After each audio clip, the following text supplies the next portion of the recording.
अस्सलाम वालेकुम dear students. आज हम पढ़ेंगे नर्वस सिस्टम को।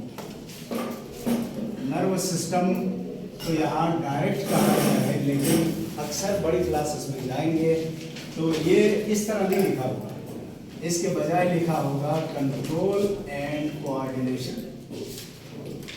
इसी कंट्रोल एंड कोऑर्डिनेशन को समझाने के लिए मैं आपसे कह रहा था कि आज मैं पहले इसकी तमहीद दिखाऊंगा। तमहीद का आगाज एक अजीब से सवाल से होगा। अगर मैं आपसे पूछूं व्हाट इज एन ऑर्गेनिज्म, तो आप क्या बोलेंगे? जानदार तो हम बोलते हैं ना, ऑर्गेनिज्म भी बोलते हैं, लेकिन हमारे दौर में ये मसला था। हम उर्दू मीडियम में पढ़ते थे, इंग्लिश पढ़ना पड़ता था, तो किसी ने कहा व्हाट इज ऑर्गेनिज्म, तो हम कहते थे जानदार, तालियां, खुश, इसी पे सवाल हो। अब आपको ये नहीं बताना है ऑर्गेनिज्म का मतलब जानदार और जानदार का मतलब ऑर्गेनिज्म, ऐसा नहीं होना चाहिए। ऑर्गेनिज्म है, आप जरा cellular organisation of an organism पढ़ते हैं तो वहाँ सबसे पहले कहाँ से शुरू करते हैं? सेल से। मैं नीचे नहीं जाना। सेल से मिलकर क्या बनता है? टिश्यू से मिलकर ऑर्गन, ऑर्गन से मिलकर ऑर्गन सिस्टम, और उससे मिलकर ऑर्गेनिज्म बनता है। तो यहाँ तो हमें समझ में आती है, लेकिन अगर डिफाइन करने को कहे कोई ऑर्गेनिज्म क्या है तो फिर हमें परेशानी होती है।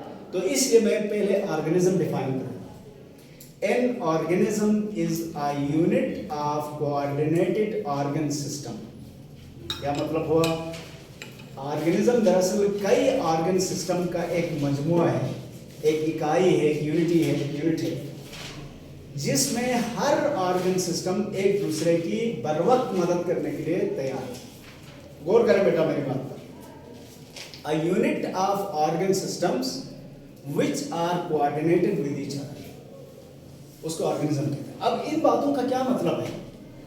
यानी ऑर्गेनिज्म या जानदार दरअसल कई सिस्टम्स का एक ऐसा मजमुआ है जिसमें मौजूद सारे सिस्टम एक दूसरे की बर वक्त मदद करते हैं। अब बर वक्त मदद का मतलब क्या है? मतलब यह है कि हर ऑर्गन सिस्टम एक अलग काम कर सकता है, उसका किया हुआ काम, उसके अपने काम भी आता है, दूसरों का भी काम आता है। मिसाल के तौर पर डाइजेस्टिव सिस्टम है, उसका काम क्या है? खुराक को हजम करना। क्या हजम करके वो खुद खाता है? दूसरों तक भी पहुंचाता है ना। तो इसका किया हुआ काम इसके भी काम आ रहा है, दूसरे सिस्टमों के भी काम आ रहा है। लेकिन बर वक्त काम आना और एक दूसरे से मदद लेना, इसको कहेंगे हम कोऑर्डिनेशन कहेंगे। बर वक्त मदद करना, बाहमी इमदाद, यानी मैं भी मदद कर रहा हूँ, वो भी मदद कर रही है। ठीक हो गया? समझ में आ गया? लेकिन फिर सवाल पैदा होता है जब ये कई सिस्टम्स हैं, हर सिस्टम एक डिफरेंट काम कर रहा है, उसका किया हुआ काम उसके भी काम आता है, दूसरे के भी काम आ रहा है, तो इसको बताता कौन है इस सिस्टम को कि भाई अपना काम करो, उसको जरूरत है तुम्हारी। तो इन सब को, इस कोऑर्डिनेशन को मेंटेन करने के लिए एक और सिस्टम की जरूरत है जिसको कंट्रोल सिस्टम कहते हैं, उसी को नर्वस सिस्टम कहते हैं। यानी नर्वस सिस्टम के बगैर बड़े जानदारों को ऑर्गेनिज्म कहलाने में मुश्किल पेश आएगी, ऑर्गेनिज्म नहीं कहला सकेंगे, क्योंकि इस कोऑर्डिनेशन और उस बर वक्त काम करने को ये कंट्रोल करता है। तो मैं एक मिसाल बता दूं, आपको समझ में आए। जब हम चलते हैं तो हमारे टांगों के मसल्स काम कर रहे हैं, दौड़ते हैं तब भी ये करते हैं। हम चल रहे थे, सारे सिस्टम भी अपने अपने हिसाब से चल रहे थे। जो ही हमने दौड़ना शुरू किया, थोड़ी देर में क्या होता है? सांस फूलने लगता है। सांस फूलने का मतलब क्या है? रेस्पिरेटरी सिस्टम तेज हो गया है। काम तो मसल्स कर रहे थे, ये रेस्पिरेटरी सिस्टम क्यों तेज हो गया? तो इसका मतलब ये हुआ कि ज्यादा काम करने की वजह से मसल्स को ज्यादा एनर्जी की जरूरत थी, एनर्जी के लिए ऑक्सीजन की जरूरत थी, तो रेस्पिरेटरी सिस्टम तेज होकर ऑक्सीजन की सप्लाई बढ़ा रहा है। उधर डाइजेशन भी तेज हो गई, उधर थोड़ी देर में हमें लगता है कि दिल भी तेज धड़कने लगा है, सर्कुलेशन भी तेज हो गई। सर्कुलेशन तेज होगी तो ऑक्सीजन जो लाया गया था रेस्पिरेटरी सिस्टम के जरिए, उसको सेल तक पहुंचाया जाएगा, मसल तक पहुंचाया जाएगा। सर्कुलेशन तेज होगी तो मसल से वेस्ट को जमा करके एक्सक्रीटरी सिस्टम के हवाले किया जाएगा। तो हर सिस्टम ने, यानी मसल के सिस्टम के काम को रेस्पिरेटरी सिस्टम ने भी मदद की और सर्कुलेटरी सिस्टम ने भी मदद की, लेकिन इन दोनों को बताया किसने? Nervous system. जो इन सब पर कंट्रोल करता है। यहाँ एक और नुक्ता ऐड करता हूँ, फिर हम अपने उसकी तरफ आएंगे। जब कोई सिस्टम को किसी और सिस्टम की जरूरत पड़ती है तो वो डायरेक्ट उस सिस्टम से मदद नहीं मांगता, वो ब्रेन को इतला करता है, नर्वस सिस्टम को बताता है मुझे एनर्जी भेजो। अब ब्रेन ये फैसला करेगा कि इसकी एनर्जी की जरूरत कौन पूरी करेगा, वो उस सिस्टम को जगाएगा, काम करो उसकी जरूरत है, वो काम करेगा। इसका मतलब जब हम दौड़ रहे थे तो हमारे मसल्स ने ब्रेन को पैगाम दिया, ब्रेन ने रेस्पिरेटरी सिस्टम को एक्टिवेट किया, साथ में सर्कुलेटरी को एक्टिवेट किया, इसलिए ये दोनों सिस्टम काम करने लगे, निजाम चल पड़ा। तो कोऑर्डिनेशन इसको कहते हैं। तो nervous system is sometimes called control and coordination, क्योंकि ऑर्गेनिज्म बनाने का जिम्मेदार ये है, ऑर्गेनिज्म बना के मेंटेन करने का जिम्मेदार ये है। लेकिन ये डेफिनेशन जो मैं बता रहा हूं आपको, ये सिर्फ मल्टी सेलुलर ऑर्गेनिज्म तक है, यूनिसेलुलर में तो सिस्टम ही नहीं है, उनका निजाम और है। ठीक हो गया। अब एक और चीज, नर्वस सिस्टम जिस तरह से काम करता है उसका अपना एक मैकेनिज्म है, उस मैकेनिज्म को हम आमतौर पर कहते हैं सेंसिटिविटी। ये भी आपने पहले पढ़ा होगा। सेंसिटिविटी क्या है? The ability of an organism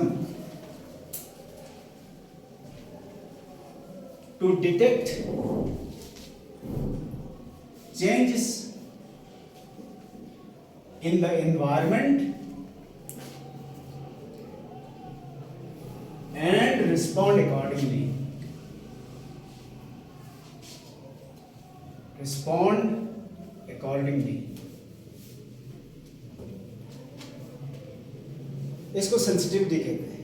इसी सेंसिटिविटी को डिफाइन करके हम पाथ ऑफ नर्वस कोऑर्डिनेशन पढ़ेंगे। पहले इसका मफहूम समझें।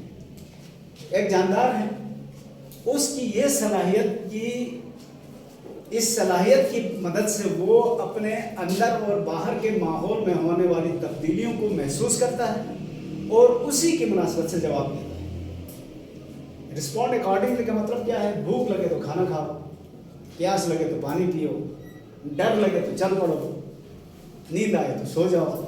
ये रिस्पॉन्स है अकॉर्डिंगली, इसी को सेंसिटिविटी कहते हैं। और इन सब के काम करने का एक मैकेनिज्म बना।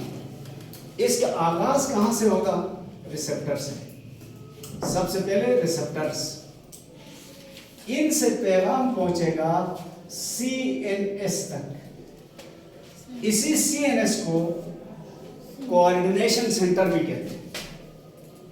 Coordination centre,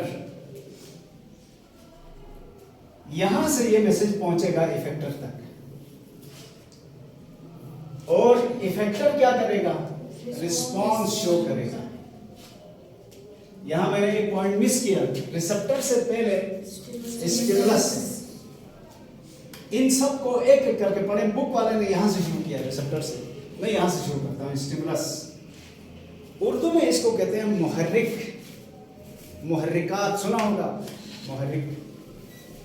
Stimulus means any change in the environment of an organism which compels the organism to respond. यानी किसी जानदार के माहौल में होने वाली वो तब्दीली जो उसको जवाब देने पर मजबूर करे। कहीं भी कोई भी तब्दीली हो जाए तो उसको स्टिमुलस नहीं कहते। जो तब्दीली आपको जवाब देने पर मजबूर करे उसको स्टिमुलस कहते हैं। मसलन अभी फर्ज करें देवसाई में बारिश हो गई, बर्फ पड़ी, सर्दी बढ़ गई, तो क्या मुझे इस गर्दों में कोट पहनना चाहिए? क्योंकि तब्दीली तो है, लेकिन वो तब्दीली मुझे मजबूर नहीं कर रही। अगर वो तब्दीली इधर होती तो मैं कोट पहनने पर मजबूर होता, तो ये मेरे लिए स्टिमुलस था। कहीं भी होने वाली तब्दीली को स्टिमुलस नहीं कहेंगे। जो तब्दीली आपको या जानदार को जवाब देने पर मजबूर करे, सिर्फ उस तब्दीली को क्या कहते हैं? स्टिमुलस। अच्छा, स्टिमुलस को बाज़ औक़ात चेंज इन एनर्जी फॉर्म भी कहते हैं, तो कंफ्यूज नहीं होना। अगर कहीं ऐसा लिखा हुआ मिल जाए चेंज व्हाट इज स्टिमुलस, तो आप लिख सकते हैं ये चेंज इन एनर्जी फॉर्म।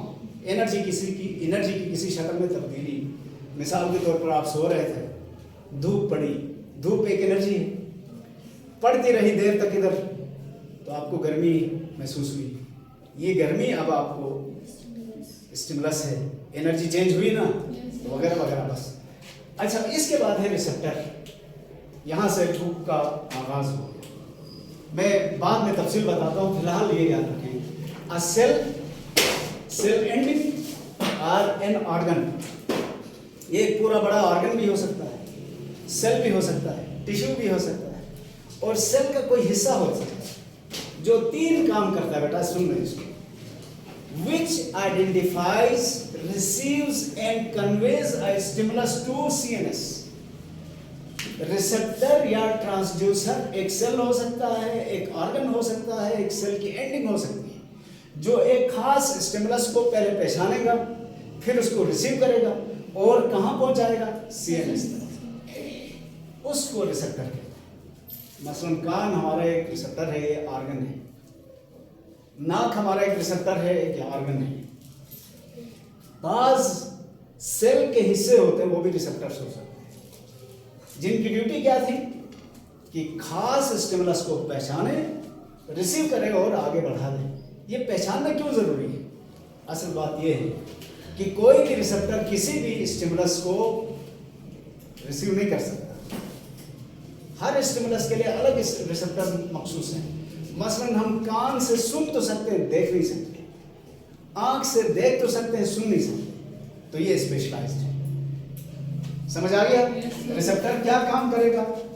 सबसे पहले डिटेक्ट करेगा, डिटेक्ट या आइडेंटिफाई करना, उसके बाद रिसीव करना, उसके बाद कन्वे करना। कहाँ कन्वे करना? CNS की तरफ। तो इसी तरह CNS भी 2 काम करता है, 3 काम करता है बल्कि। ये एक तरफ रिसेप्टर से ये मैसेज रिसीव करता है, उसको एनालाइज करता है और मोटर न्यूरॉन के थ्रू इफेक्टर तक पहुंचाता है। इधर से लिया, पढ़ा, समझा, आगे बढ़ा। तो यहां पर फैसला होता है कि इस स्टिमुलस का क्या जवाब होना चाहिए। लेकिन फैसला यह करता है, उस फैसले को अमली जामा कौन पहनाता है? Effector. Effector receives commands from CNS and shows response। ये CNS से पैगाम लेकर रद्द अमल जाहिर करता है, रिस्पॉन्स शो करता है। हर स्टिमुलस का अलग रिस्पॉन्स। तो यहां पर एक और मुद्दा है, जब रिसेप्टर मैसेज इधर ला रहा था तो हमने उसको मैसेज कहा, और इधर से इफेक्टर तक जो जा रहा था वो कमांड का हुक्म। मसलन मुझे लाके किसी ने खत दिया, खत में क्या है मुझे नहीं पता, वो खत मैंने इधर तक पहुंचाया, इसने वो खत पढ़ा, खत में लिखा हुआ था बाहर जाओ, तो इसने मसल्स को हुक्म दिया, मसल लेके गए, तो हुक्म आ गया ना इधर से इधर तक। यानी मैं कहना ये चाह रहा हूँ, रिसेप्टर से CNS तक क्या आ रहा है? मैसेज। और CNS से इफेक्टर तक क्या जा रहा है? कमांड। और इफेक्टर 2 तरह के होते हैं, या मसल्स होते हैं या ग्लैंड्स होते हैं। अगर मसल्स एक्टिवेट हुए तो ये हरकत करवाएंगे, कभी छोटी हरकत कभी बड़ी हरकत। अगर ग्लैंड्स स्टिमुलेट हुए तो क्या करेंगे? सिक्रीशन करेंगे। मसलन हमें खुशी होती है, बहुत ज्यादा हंसते तब भी आंसू निकल आते हैं, बहुत दुख होता है तब भी आंसू निकल आते हैं, डर लगता है पसीने छूटते हैं, खुराक देखें तो मुंह में पानी आ जाता है। रिस्पॉन्स है ना ये सारे। अब रिस्पॉन्स क्या है? Response is the action shown by effectors. Effector जो एक्शन दिखाता है या हरकत की शक्ल में या सिचुएशन की शक्ल में, उसको रिस्पॉन्स कहते हैं। इन सब को मिलाकर कहते हैं सेंसिटिविटी। और this is the path of working of nervous system. Nervous system के काम का यही रास्ता है, यही अंदाज है। अब यहां पर एक जुमला और ऐड करता हूं आपके। रिसेप्टर्स सेंसरी न्यूरॉन के जरिए CNS तक पहुंचाते हैं, CNS मोटर न्यूरॉन के जरिए इफेक्टर तक पैगाम पहुंचाता है। तो इसका मतलब अगर हम इसको खोल दें तो सबसे पहले क्या है? स्टिमुलस, उसके बाद रिसेप्टर, फिर सेंसरी न्यूरॉन, उसके बाद इंटर न्यूरॉन, उसके बाद मोटर न्यूरॉन, उसके बाद इफेक्टर, और आखिर में क्या आया? रिस्पॉन्स। ठीक हो गया बेटा? अच्छा, अब जो रिसेप्टर को अलग बुक वाले ने डिस्कस किया था, इनका दूसरा नाम है transducer. Receptors are also called transducers. Transducers कहते हैं इनको। ट्रांसड्यूसर किसको कहते हैं या क्यों कहते हैं? Because they have the ability to change energy from one to another form. ये एनर्जी को एक शक्ल से दूसरी शक्ल में तब्दील कर सकते हैं, इसलिए इनको कहते हैं। जैसे रोशनी आई, वो एनर्जी की एक शक्ल थी, आंखों ने उस रोशनी को एनालाइज करके इमेज में कन्वर्ट कर दिया। या धूप पड़ी, सोलर एनर्जी थी, यहां पर रिसेप्टर ने उसको हीट में कन्वर्ट किया। या एयर वेव्स आ रही थी, इसको इसने साउंड में तब्दील किया। एनर्जी में कन्वर्ट कर सकते हैं ट्रांसड्यूसर्स। और दूसरा मैं आपको बता दूं कि रिसेप्टर्स की बहुत सारी अक़साम हैं, इनको सेंसरी रिसेप्टर्स भी कहा जाता है। ये आगे हम इसी चैप्टर में पढ़ेंगे तफसील से इनकी अक़साम। तफसील से सारी नहीं है, चंद हैं, लेकिन एक बात याद आई तो पहले वो भी सुन। इन्हीं को सेंस ऑर्गन्स भी कहते हैं, सेंसरी रिसेप्टर्स भी कहते हैं, सेंस ऑर्गन्स भी कहते हैं। किसी जमाने में, बल्कि अभी तक आम लोग सेंसेस की कितनी अक़साम बताते हैं? फाइव सेंसेस कहते हैं, हवा से खमसा। अब बायोलॉजी ने यह बताया है कि सेंसेस सिर्फ 5 नहीं है, इनकी बहुत सारी अक़साम, 10-12 से ज़्यादा अक़साम है। तो आगे हमें कुछ का तजुर्बा भी हो जाएगा।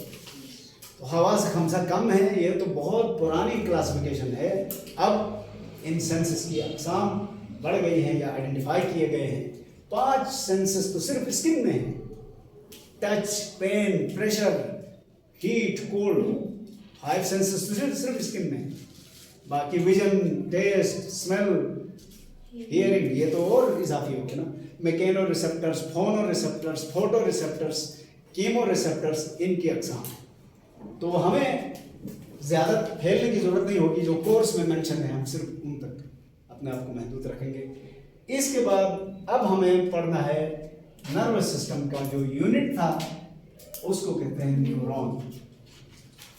न्यूरॉन की स्ट्रक्चर डिस्कस करने के साथ साथ हम इसकी टाइप्स पर भी बात करें।